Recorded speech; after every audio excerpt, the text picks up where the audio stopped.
Amém. Meus irmãos, aqui no templo nós continuaremos falando sobre Efésios. Eu convido você a abrir sua Bíblia em Efésios, capítulo 1, do verso 15 ao verso 23.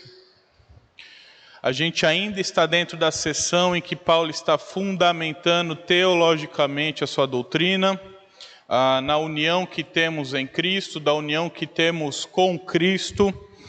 E a partir de hoje nós veremos, ou melhor, essa parte ainda está dentro da sessão que nós estamos trabalhando. E é uma continuação do que Paulo disse sobre as bênçãos recebidas pela salvação. E Paulo vai continuar trabalhando as bênçãos recebidas pelos efésios a partir da parte de Deus e da parte de Jesus Cristo e da parte do Espírito Santo, da Trindade. E nós veremos que essa união íntima que nós temos com Cristo é a base, é o fundamento de todas as heranças que recebemos, de todas as bênçãos que recebemos. E Paulo nos mostrará um pouco mais disso nesse bloco que nós estudaremos. A palavra de Deus nos ensinará mais sobre isso nesse bloco. Por isso eu convido você a acompanhar a leitura de Efésios, capítulo 1, do verso 15 até o verso 23, que diz assim: Por isso também eu, tendo ouvido a fé que há entre vós no Senhor Jesus e o amor para com todos os santos, não cesso de dar graças por vós, fazendo menção de vós nas minhas orações, para que o Deus de nosso Senhor Jesus Cristo, Pai da glória, vos conceda espírito de sabedoria e de revelação no pleno conhecimento dele, iluminados os olhos do vosso coração, para saberdes qual é a esperança do seu chamamento, qual a riqueza da glória da sua herança nos santos, e qual a suprema grandeza do seu poder para com os que cremos, segundo a eficácia da força do seu poder, o qual exerceu ele em Cristo, ressuscitando-o dentre os mortos e fazendo-o sentar à sua direita nos lugares celestiais, acima de todo principado e potestade, e poder e domínio, e de todo nome que se possa referir, não só no presente século, mas também no vindouro. E pôs todas as coisas debaixo dos pés, e para ser o cabeça sobre todas as coisas, o deu à igreja, a qual é o seu corpo, a plenitude daquele que a tudo enche em todas as coisas. Oremos mais uma vez. Pai Santo, a palavra foi lida e será exposta. Que o Senhor fale aos nossos corações. Molde, Pai, a nossa vida, molde o nosso coração, ilumina o nosso coração, para que saímos daqui mais conscientes da Tua palavra, das Tuas promessas. Aumenta o nosso entendimento, Senhor, e que sejamos mais parecidos com Teu Filho Jesus Cristo. É a nossa oração no nome de Jesus. Amém? E amém. Eu estava lendo essa semana, enquanto estudava para o sermão, uma matéria de uns anos atrás, de uma pessoa que, depois de 40 anos, descobriu que foi trocado na maternidade. Não foi erro dos pais, não foi por motivações pecaminosas, os pais não abandonaram a criança, os pais não rejeitaram o filho e entregaram para outra pessoa, não. Esses pais ficaram separados do seu filho durante 40 anos por causa de um erro do hospital. 40 anos por conta de um erro hospitalar. Aquele homem não conheceu seus pais de sangue. 40 anos, ele foi privado do amor dos seus pais biológicos por conta de um erro de hospital.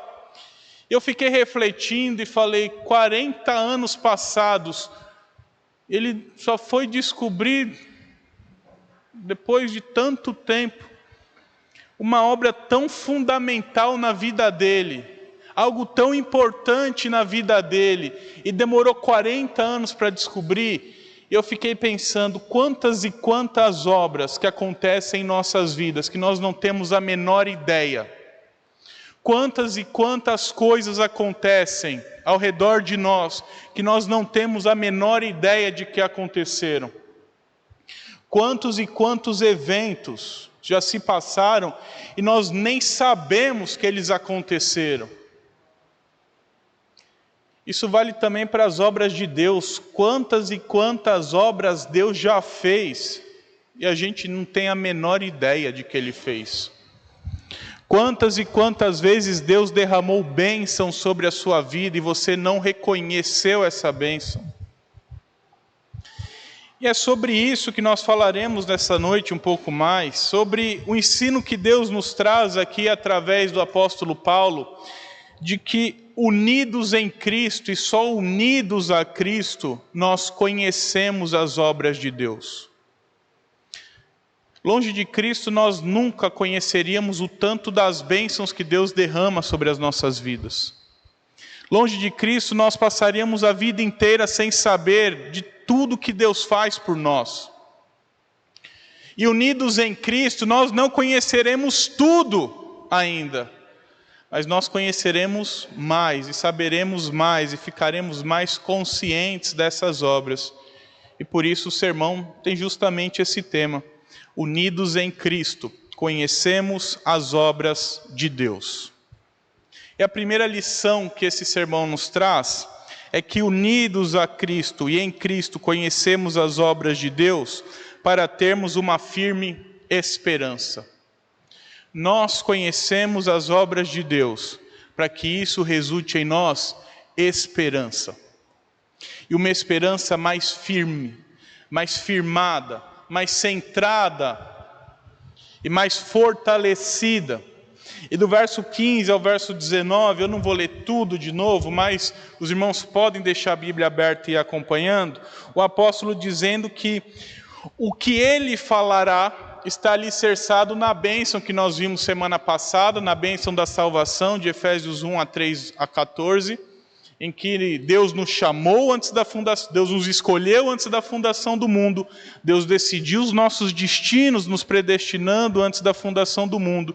Depois Deus nos chamou e nos redimiu em Cristo Jesus e aplicou essa obra da redenção em nossos corações, mediante o Espírito Santo que habita em nós.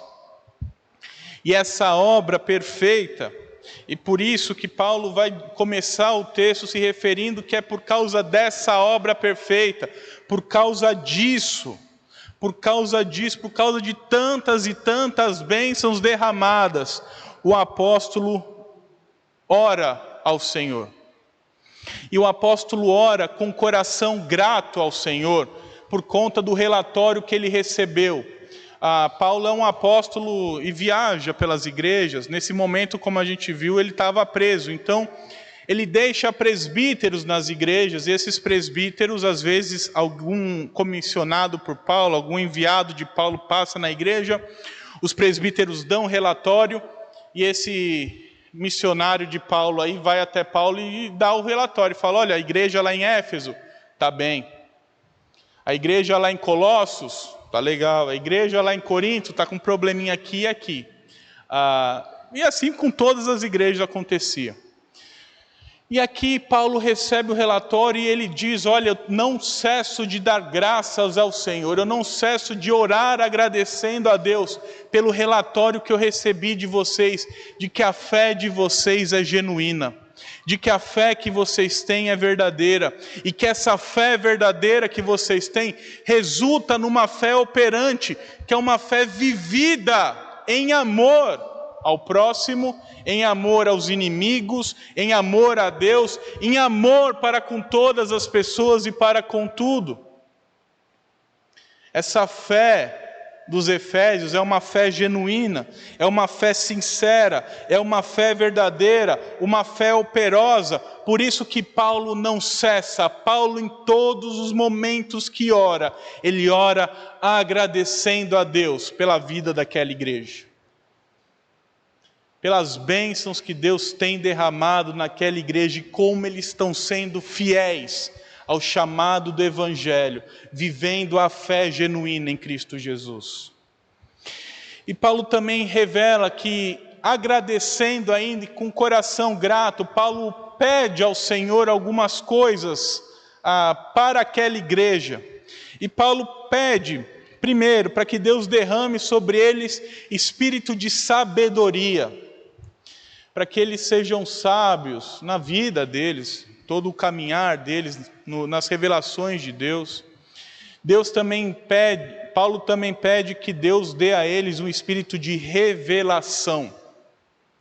E revelação aqui não é saber de coisas que ninguém sabe, mas é que aquilo que Deus mostrou, aquilo fosse descoberto aos olhos deles. Aquilo que Deus se revelou, aquilo fosse manifesto a eles.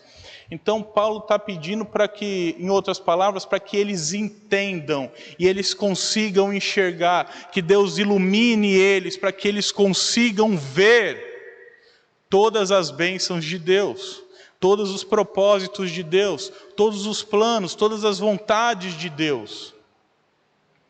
E o terceiro pedido que Paulo pede a Deus é para que Deus continue trazendo ainda mais luz, mais do que já tinha dado, iluminando ainda mais o coração deles, para que o coração deles, ao ler essas promessas, ao entender essas promessas, a entender com sabedoria essas promessas de Deus, essa vontade de Deus, o coração deles tirasse lições daquilo, e isso redundasse em esperança.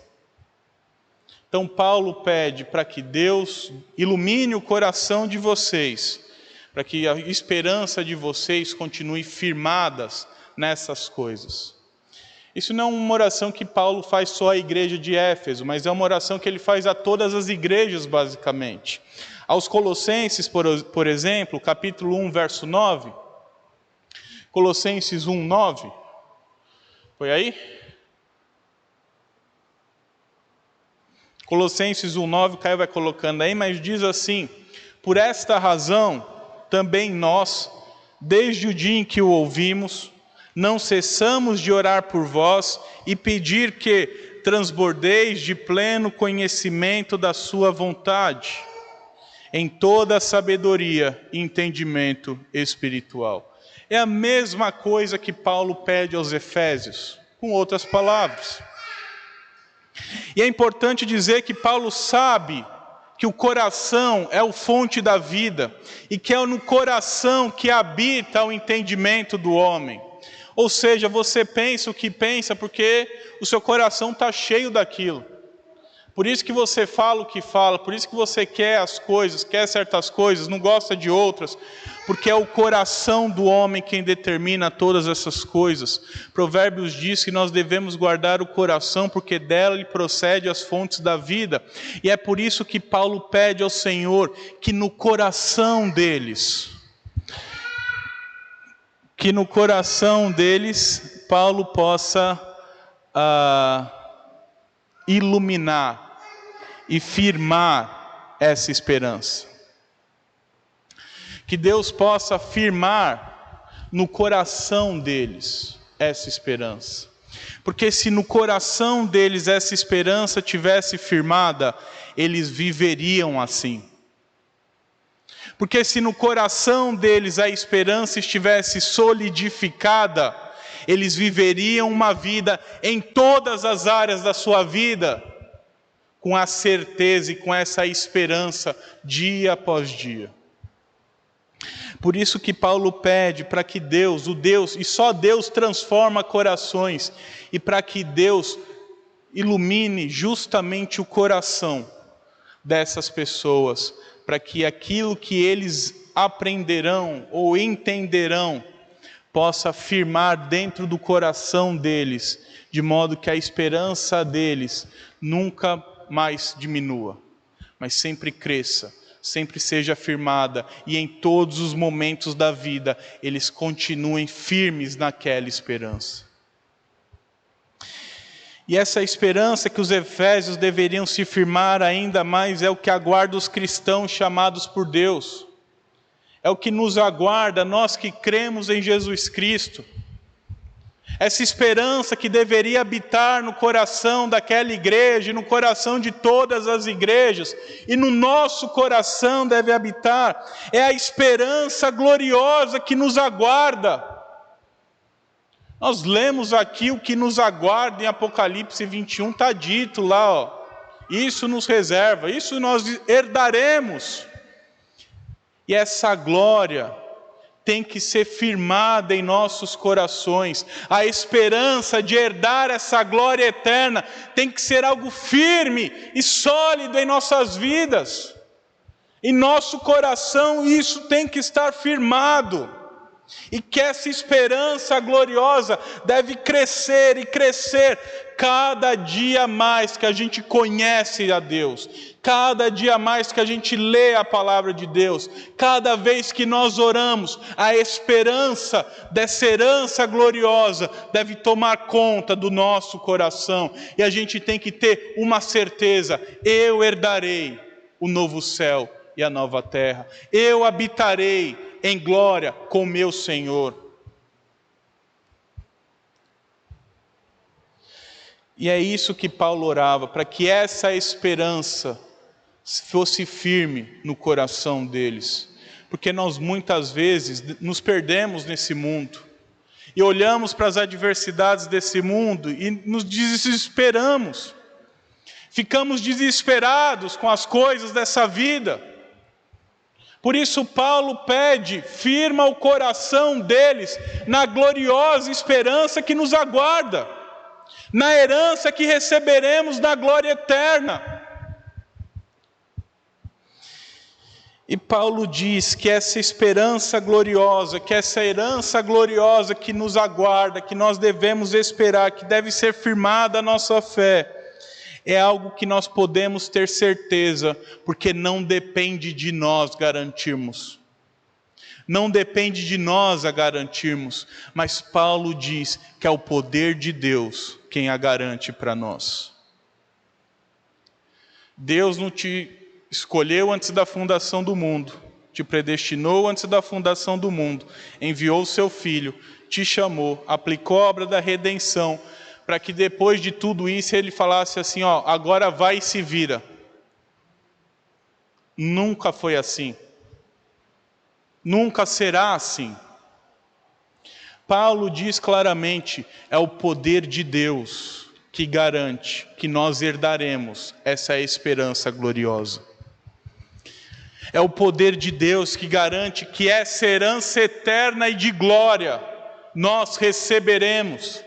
E para isso Paulo enfatiza o poder de Deus. E aqui ele usa 4 termos para se referir ao poder de Deus no verso 19. Então se você ler o verso 19, você vai ver assim, ó: e qual a suprema grandeza do seu poder para com os que cremos, segundo a eficácia da força do seu poder. Eficácia e força é poder também em grego. Paulo usa 4 termos para se referir a esse poder que garante a nossa herança eterna. E 4 termos gregos distintos. O primeiro é dinamis, de onde vem a palavra dinamite, que é o poder grandioso de Deus, o poder irresistível de Deus. É o poder que ele faz e acontece. Não sei quantos irmãos já viram uma dinamite agindo. Ela explode e vai derrubar o que está no caminho. Esse é o poder de Deus. Nada impede esse poder. Nada é maior do que esse poder. Esse poder garante. Mas não só esse poder que garante. Paulo usa também a palavra energeia, de onde vem a palavra energia, que é o poder atuante. Então não só Deus tem o poder grandioso, Ele atua de modo grandioso para cumprir com o poder grandioso. Fica até difícil de traduzir, mas é como se o poder atuante de Deus garantisse que o poder dele fosse executado com poder. E ele continua, e usa o termo kratos também, que é o poder residido para executar o poder. Então é como se ele tem poder para executar aquilo.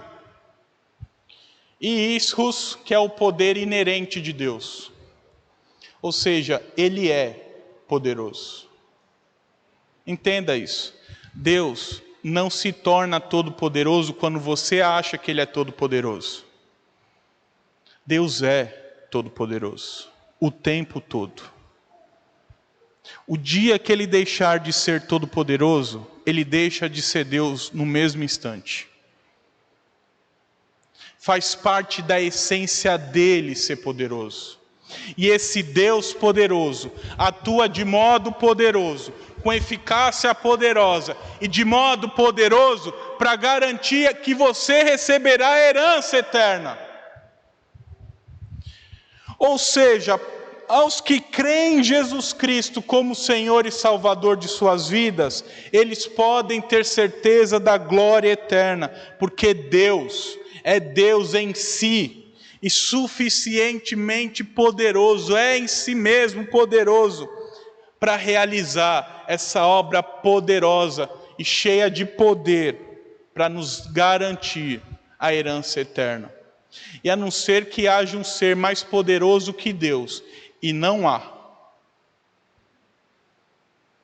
pode tirar aquilo que Ele prometeu a você. Ou seja, a herança que nós lemos em Apocalipse 21, que nós herdaremos no novo céu e nova terra, e que em certa medida nós já herdamos aqui, ninguém toma de nós, nem nós mesmos. Nem nós mesmos. Você pode falar assim, ó, eu não quero a herança. Vamos supor, você pode chegar e falar assim, eu não quero.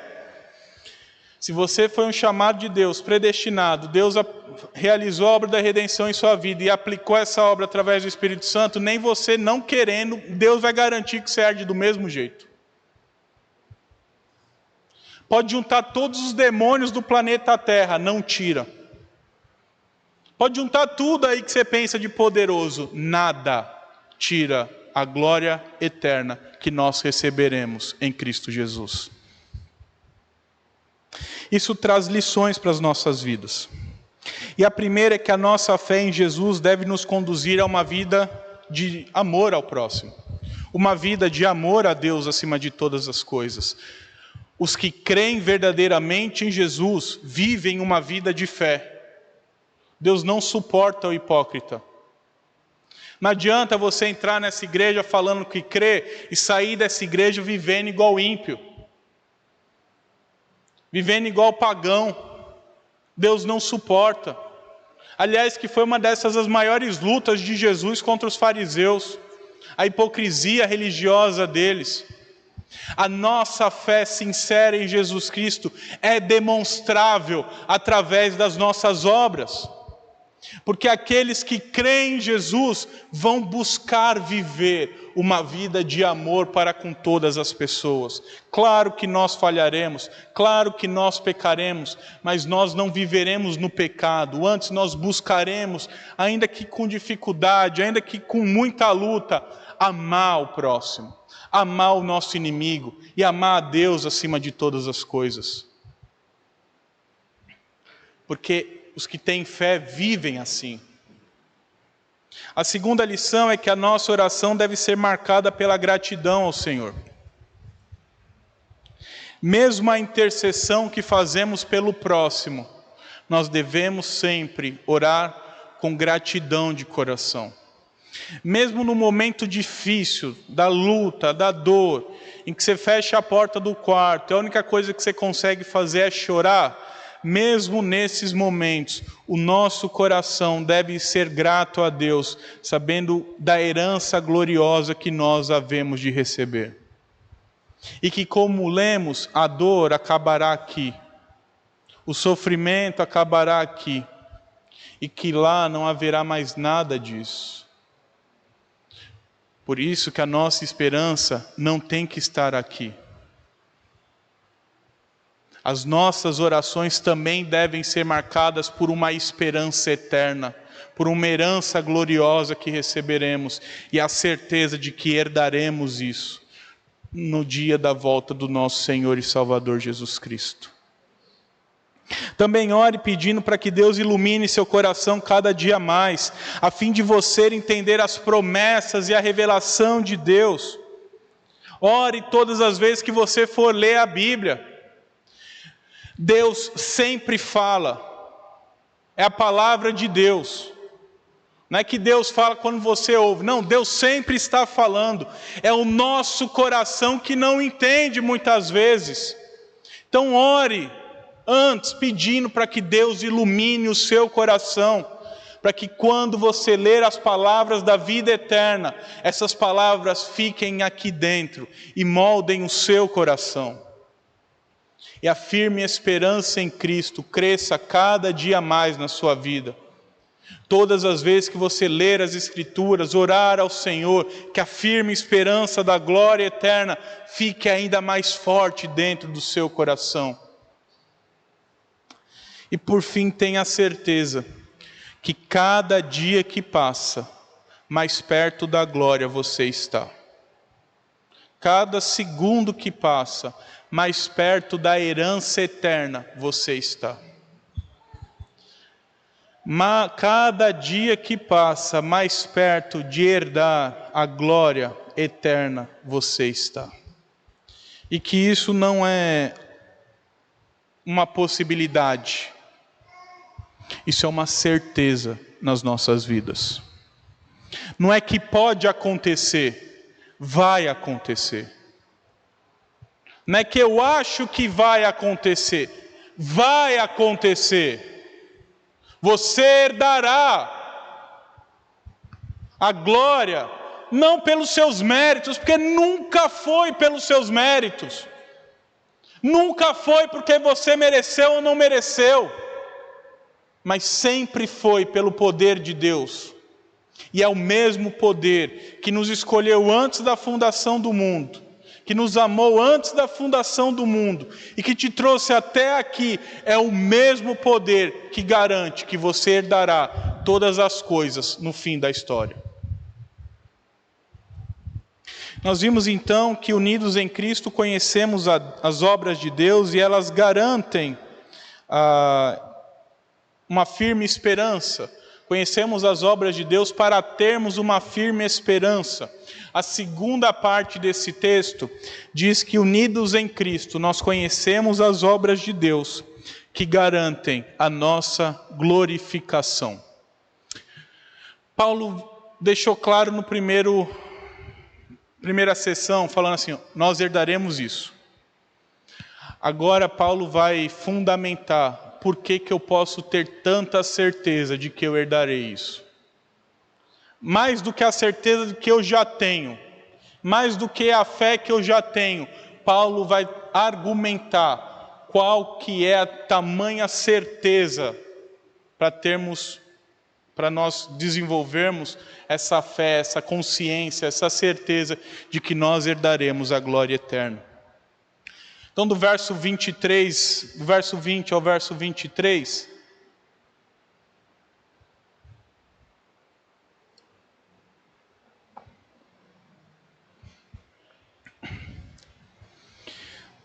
Paulo mostra qual é a garantia da nossa herança gloriosa, deixando claro que a nossa herança gloriosa só é possível porque o nosso Senhor e Salvador Jesus Cristo foi glorificado.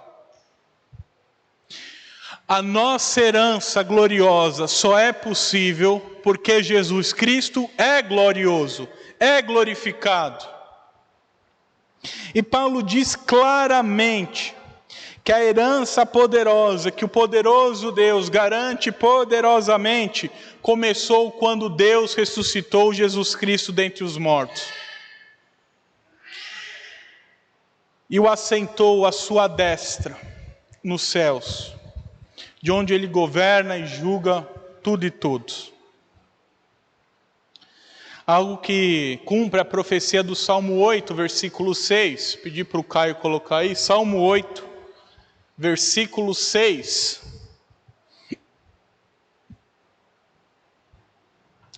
Diz assim, deste-lhe domínio sobre as obras da tua mão, e sobre teus pés tudo lhe puseste. E Paulo diz que essa exaltação, esse local glorioso, colocou Jesus de novo no seu local de glória. Lembra, Jesus sai da sua glória, deixa a sua glória, se faz servo sofredor, e agora ele volta à glória eterna, onde tudo e todos estão sujeitos aos seus pés, e ele é maior e mais poderoso que qualquer rei, que qualquer autoridade, que qualquer principado, que qualquer potestade, maior e mais glorioso do que tudo e todos. E que essa glória de Jesus não dura só enquanto existir terra e céus, mas por toda a eternidade. Cristo será glorioso. Por toda a eternidade Ele será o Rei dos reis e o Senhor dos senhores, o dono de tudo e todos, o Rei da glória. E de modo que tudo, absolutamente tudo, está subordinado, está sujeito aos seus pés, ao seu poder, está sujeito à sua glória, inclusive a igreja, de modo que Ele é agora a cabeça da igreja, Ele é o cabeça da igreja, o superior da igreja, o maior da igreja, o dono da igreja, o Senhor da igreja, o Rei da igreja. Ele é a glória da igreja. E Ele é quem guia a igreja. Se você pegar a cabeça, passa os neurônios aí, os neurotransmissores, e piriri pororó, e biofísica, bioquímica, você aprendeu que o cerebelo, não sei nem se é o cerebelo mesmo, mas ele determina tudo. Então você vai esticar o pé, você nem precisa pensar, o seu cérebro manda os neurotransmissores e você estica o pé. Porque é o cabeça quem manda no resto do corpo. E assim é Jesus Cristo com a igreja. Ele é o dono. E significa que não importa o que você quer, não importa o jeito que você gosta, não importa se você acha bonito ou não, importa o que Cristo quer. Se o seu querer estiver condizente com o de Cristo, glória a Deus. Se não estiver, você perdeu. Porque importa que Ele seja glorificado, que Ele seja adorado, que Ele seja agradado, porque Ele é o Rei da glória, Ele é o Rei da igreja, Ele é o dono de nós todos aqui, o nosso Senhor, e nós estamos sujeitos a Ele. Mas eu acho interessante como Paulo diz que Jesus não é só a cabeça da igreja, mas diz que a igreja é o corpo de Cristo. De modo que nós somos um com Jesus. Um com o Rei da glória. Isso significa que o seu sofrimento é o sofrimento de Cristo. Que as suas lutas são as lutas de Cristo. Que a glória de Cristo é a sua glória. Que as heranças que Cristo conquistou são as nossas heranças, porque nós somos um com Ele. E que apesar dos nossos pecados, Ele completa aquilo que nós não conseguimos fazer. Ele enche-nos plenamente diante de Deus, mesmo com a nossa imperfeição, mesmo com as nossas dificuldades. Mesmo assim, Ele completa o que não conseguimos, que é tudo basicamente. E garante que nós estamos unidos a Ele. E que nós e Jesus agora somos um corpo vivo, um organismo vivo, unidos uns aos outros. Por isso que a minha herança gloriosa está solidificada e fundamentada no fato do meu Rei ser glorioso. A minha herança gloriosa é fundamentada no fato de que o meu Rei, o meu Cristo, o meu Senhor é o Rei da glória e com Ele eu reinarei. Somos um com Ele e significa que nós governaremos com Ele, que nós habitaremos com Ele, que nós viveremos com Ele. E que nós herdaremos tudo que Ele conquistou, não pelos nossos méritos, mas pela obra dEle. E porque por livre e espontânea vontade o Rei da Glória decidiu te fazer e me fazer e nos fazer um com Ele. E assim vale para as nossas vidas e para a vida dos nossos irmãos em Cristo, para a vida de toda a igreja. A igreja é um com Jesus. A verdadeira igreja está unida ao seu Senhor. E significa que é porque Jesus é glorioso, eu receberei a glória eterna.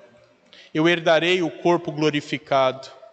Eu viverei naquele reino glorioso que nós lemos em Apocalipse.